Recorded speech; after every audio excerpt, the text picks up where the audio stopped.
పెట్టే చెక్కు చెదరకూడదు, కానీ నగలు బయటికి రావాలి. అదెలా సాధ్యమమ్మా? ఎందుకు సాధ్యం కాదు శృతి? తాళాలు బాగు చేసే వాళ్ళు ఉంటారు కదా, వాళ్ళని తీసుకొస్తే సులువుగా తీస్తారు. ఈ పున్నమి తప్పించుకోటానికి చాలా రకాల ప్లాన్లు చేస్తుంది. మన దగ్గర దొంగ తాళాలు ఉన్నాయి కదా, ఆ తాళాలు తెచ్చి ఓపెన్ చేయమని చెప్దామా? నీ మెదడు పని చేస్తుందా లేక చచ్చిపడిపోయిందా? ఇలాంటి పిచ్చి పిచ్చి ఆలోచనలు ఎలా వస్తున్నాయి నీకు? ఇప్పుడు ఆ తాళం గనక తీసుకొస్తే ఖచ్చితంగా మన మీద అనుమానం వస్తుంది. విశ్వేశ్వరరావు గారు, ఇది పరిస్థితి. తాళం దొరికి నగలు తీసిన తర్వాత మీకు ఫోన్ చేస్తాను, అప్పుడు రండి. అలాగే అమ్మగారు. చేసిన ఘనకార్యం సరిపోనట్టు నా మొహం చూస్తూ నిలబడ్డారే.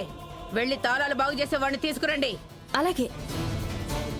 ఆగో, గుడ్డెద్దులా ఎక్కడికి పోతున్నావు? ఈ ఊరే నీకు కొత్త. మళ్ళీ ఎక్కడైనా తప్పిపోతే అదొక తలపోటు. భాగ్యం, నువ్వు కూడా దాంతో పాటు వెళ్ళు. మీరేం చేస్తారో, ఎవరిని తీసుకొస్తారో నాకు తెలీదు. ఇంకాసేపట్లో పెట్టి తెరిచి నగలు నా చేతిలో పెట్టాలి, లేదంటే ఊరుకునేదే లేదు. వెళ్ళండి. రా పున్నమి.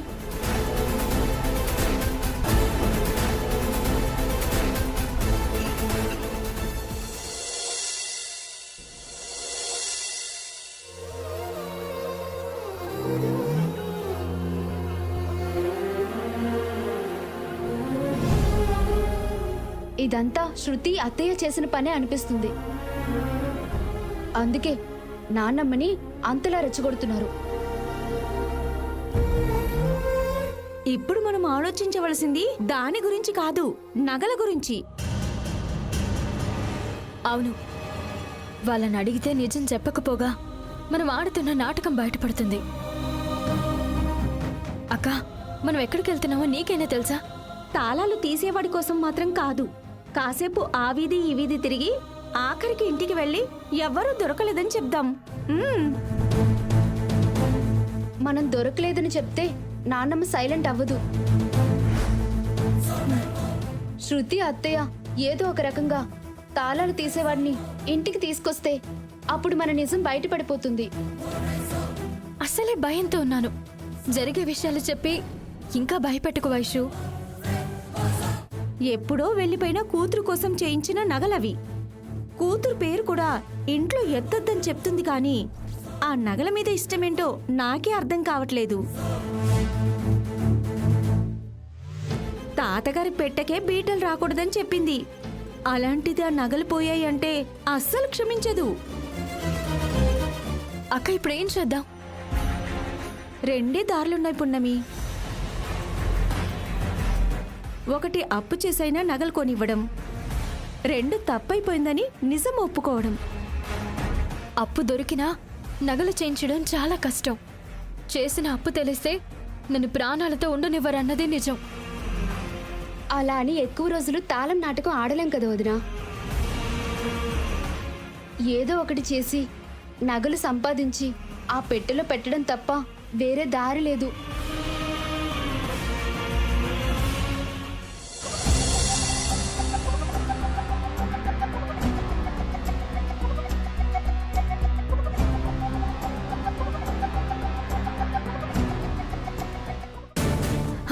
ఒక పని చేద్దాం.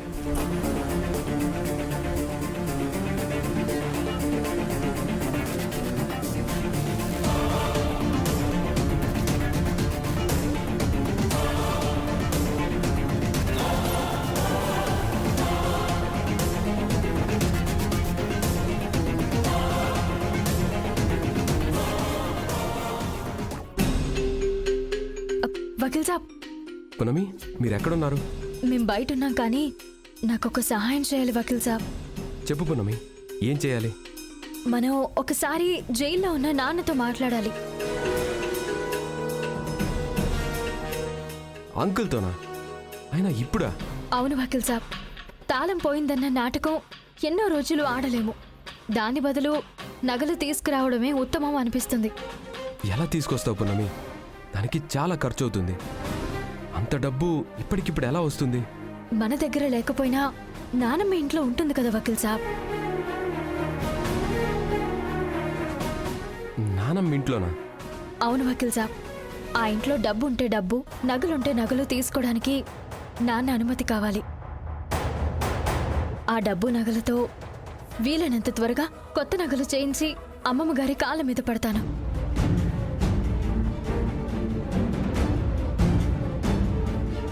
నేనున్న పరిస్థితుల్లో ఇంతకు మించిన దారి కనపడడం లేదు వకీల్ సాబ్. సరే పున్నమి, నేను ఇప్పుడే జైలర్ గారితో మాట్లాడి అంకుల్ని కలవడానికి అవుతుందో లేదో కనుక్కుంటాను. సరే వకీల్ సాబ్.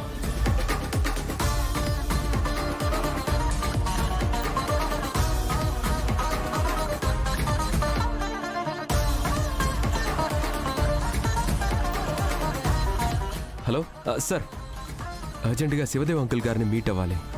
జస్ట్ 2 minutes మాట్లాడేసి వెళ్ళిపోతాను. లేదండి, లాస్ట్ సారి అగ్నిదేవ్ గారు వచ్చినప్పుడు కూడా చాలా పెద్ద ఇష్యూ అయింది. అందుకే మళ్ళీ పర్మిషన్ ఇవ్వలేను. సార్, ఇప్పుడు నేను ఒక్కనే వస్తానండి. సారీ పృథ్వీ గారు, ఇవ్వలేను. సార్, ఇది చాలా అర్జెంట్ మ్యాటర్. కనీసం ఫోన్ అయినా ఇవ్వండి, ఆయనతో ఫోన్లో మాట్లాడతాను. No no no no, jail rules ప్రకారం ఖైదీలకు ఫోన్ ఇవ్వడం కుదరదు. ఎవరైనా చనిపోతే మనిషిని తీసుకొస్తాం, లేదంటే ఆయన మీట్ అవ్వడానికి కోర్టు నుండి ఆర్డర్ తీసుకోండి. అంతే తప్ప వేరే ఛాన్స్ లేదు. సార్ సార్, ఒక్కసారి వినండి.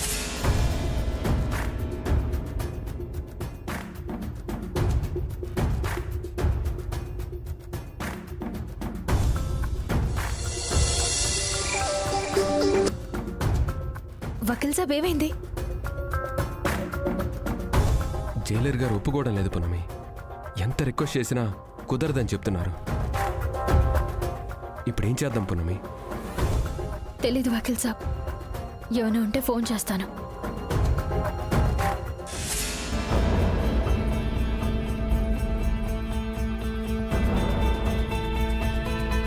నాన్నని కలవకూడదని పోలీసులు చెప్పారంట. ఉన్న ఒక దారి మూసుకుపోయింది. అయితే దొంగదారిలోనే వెళ్దాం. ఏంటి పున్నమి నువ్వు చెప్పేది? అవునక్క, ఇప్పుడే మా నాన్నమ్మ మహాదేవి గారింటికి వెళ్తాను. అంటే దొంగతనం చేస్తావా? కాదు, మనం ఆ డబ్బుని స్వార్థం కోసం వాడుకోవడం లేదు. కష్టాల్లో ఉన్నాను కాబట్టి దిక్కు లేక సహాయం కోసం తీసుకుంటున్నాను. మా నాన్నమ్మ ఏ లోకంలో ఉన్నా నన్ను అర్థం చేసుకుంటుంది. నగలు దొరికిన తర్వాత తీసుకున్న డబ్బుని నయా పైసలతో సహా అక్కడే పెట్టేస్తాను. సరే పున్నమి, నీకేదనిపిస్తే అదే చెయ్యి. నా ఫుల్ సపోర్ట్ నీకే. పదండి.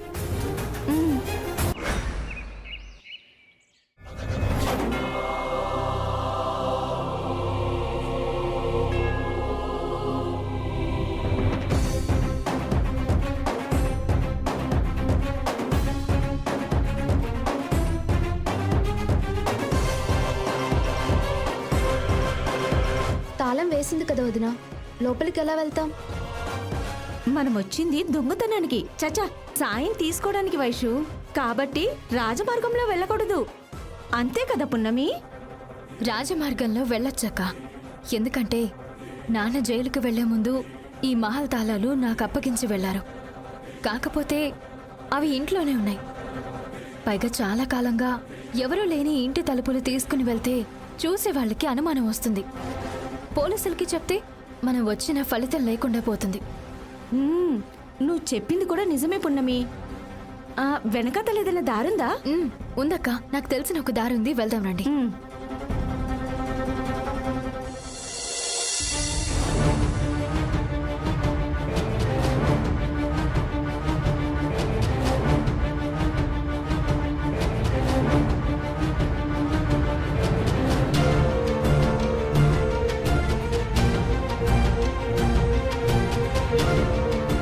వదిన, లోపలికి ఎవరు రారు కదా? ఎలా వస్తారు వైషు? మెయిన్ డోర్ తాళం వేస్తుంది. మనం వచ్చిన దారి మనమే మూసేశాం. లోపలికి ఎవరూ రారు. ఏమో వదిన, నాకెందుకో భయంగా ఉంది. వైషు, భయపడకు. ఈ ఇల్లు మనదే. ఇక్కడ మేం తప్ప ఎవరూ ఉండరు. నాకు డబ్బు కావాలని నాన్నని అడుగుంటే ఆస్తి మొత్తం రాసిచ్చేవారు. ఆ నమ్మకం, ఆ ధైర్యంతోనే ఇక్కడికొచ్చాను. ఇలా తీసినట్టు తెలిస్తే మీ నాన్నగారు ఏం అనుకోరు కదా? తన కూతురు తీసుకుందనుకుంటారే తప్ప దొంగతనం చేసిందనుకోరు. నాన్నని అడిగే అవకాశం లేక, నగలు తేవడానికి వేరే దారి లేక ఇక్కడికి రావాల్సి వచ్చింది. ఆ, ఈ పని చేయడం నాకు కూడా బాధగానే ఉంది, కానీ తప్పట్లేదక్కా. మీరు ఇక్కడే ఉండండి. ఒకవేళ ఎవరైనా వచ్చినా ఏదైనా సౌండ్ అయినా నాకు చెప్పండి. హ్మ్?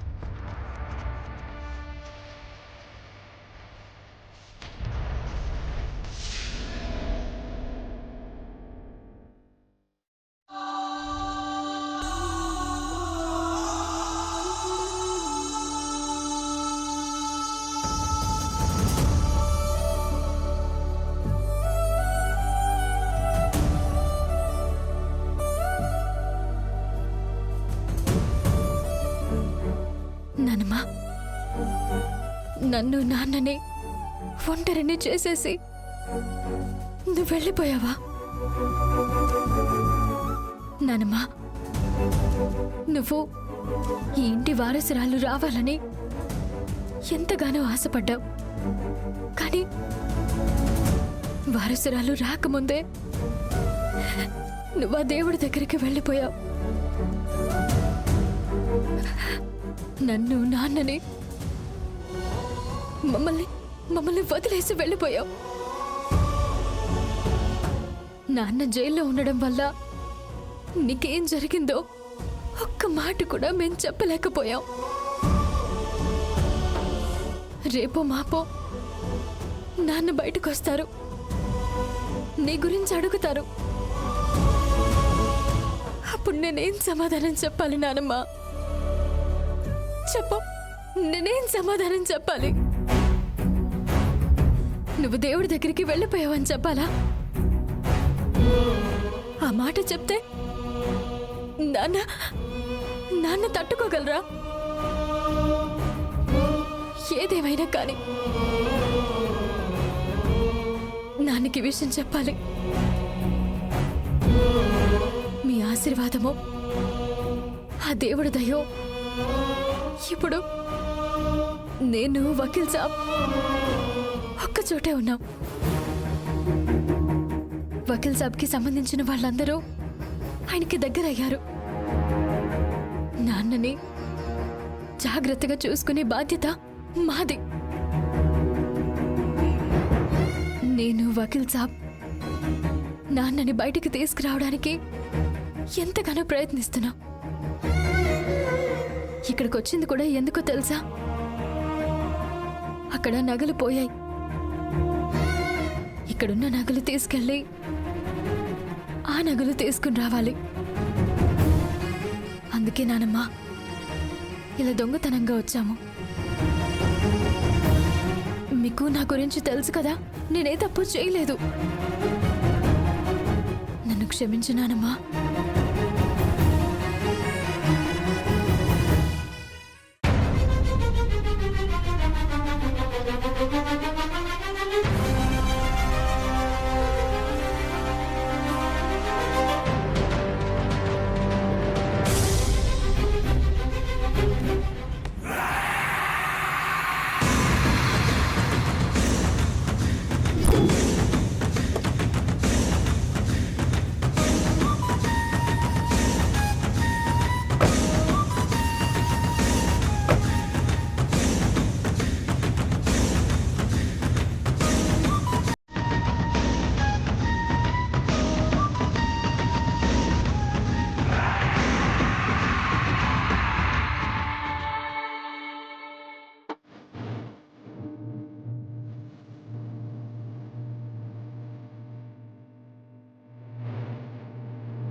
ఈ నగలు అచ్చుగుద్దినట్టు అమ్మమ్మ గారు ఇచ్చిన నగలు లాగే ఉన్నాయేంటి?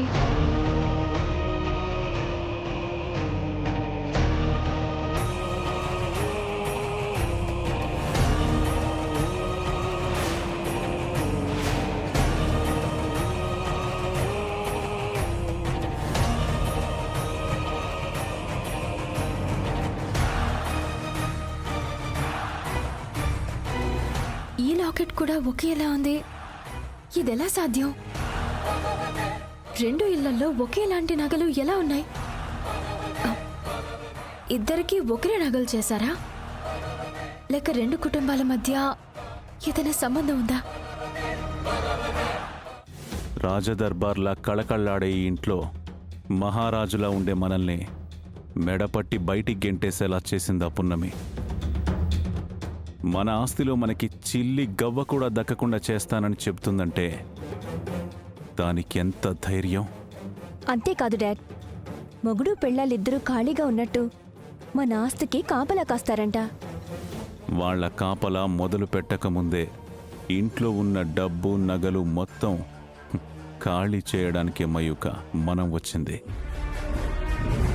ఈ ఇంట్లో ఎక్కడెక్కడ ఏమేమి ఉన్నాయో నాకు తెలిసినంతగా ఆ పున్నమి పృథ్వీలకి తెలియదు. అందుకే వాళ్ళు వచ్చేలోపు మనం మొత్తం సర్దుకుని వెళ్ళిపోదాం. మొత్తం వద్దు డాడ్, కొంచెం కొంచెం వదిలేద్దాం. లేదంటే దొంగతనం చేసినట్టు అనుమానం వస్తుంది. కరెక్టే, అలానే వదిలేద్దాం. కానీ డాడీ, నాకు డౌట్. చాలా రోజుల తర్వాత ఇంటికి వస్తున్నాం కదా, ఎవరికైనా మన మీద అనుమానం వస్తుందేమో అనిపిస్తుంది. ఇది మన ఇల్లు మయూక. ఎవరైనా ఏదైనా అడిగితే రిపేర్ చేయించడానికో క్లీన్ చేయించడానికో వచ్చామని చెప్దాం. మన ఇల్లంటే తాళం ఉండాలి కదా డాడీ.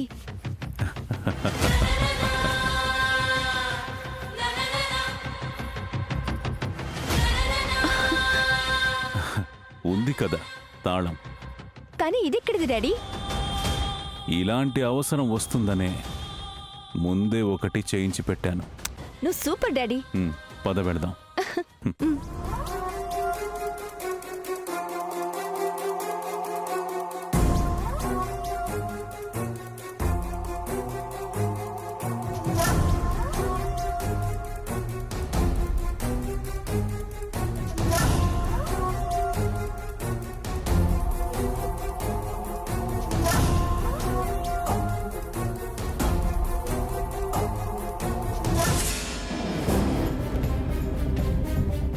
వదినా, ఎవరో వచ్చినట్టున్నారు. వెంటనే పున్నంకి విషయం చెప్దాం పదా.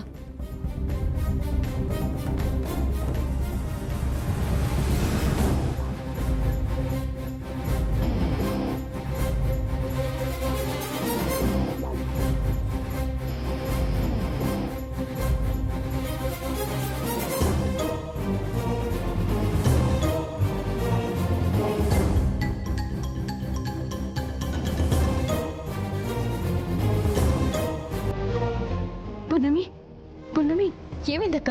బయట ఎవరో వచ్చినట్టున్నారు.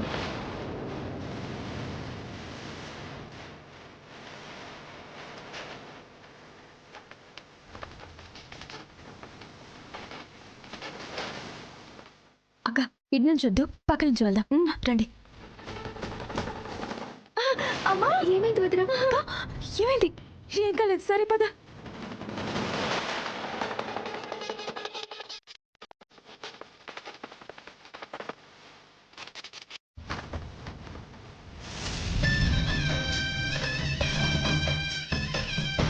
అక్క, ఇటు. డాడీ, మీరు అటెళ్ళి చూడండి, నేను ఇటెళ్ళి చూస్తాను. జాగ్రత్త.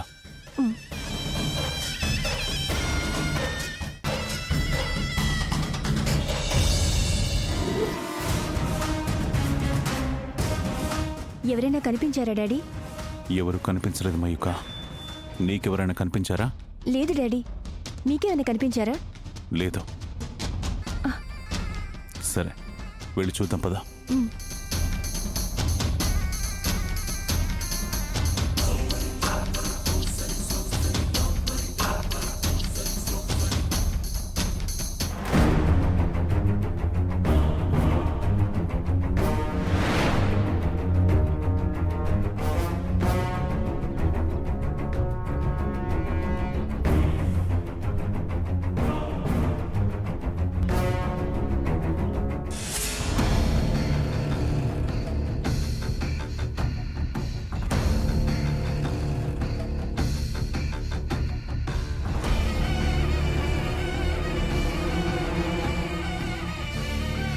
డాడీ చూసారా అసలు ఇదంతా ఇదిగో ఈ ముసల్దాని వల్లే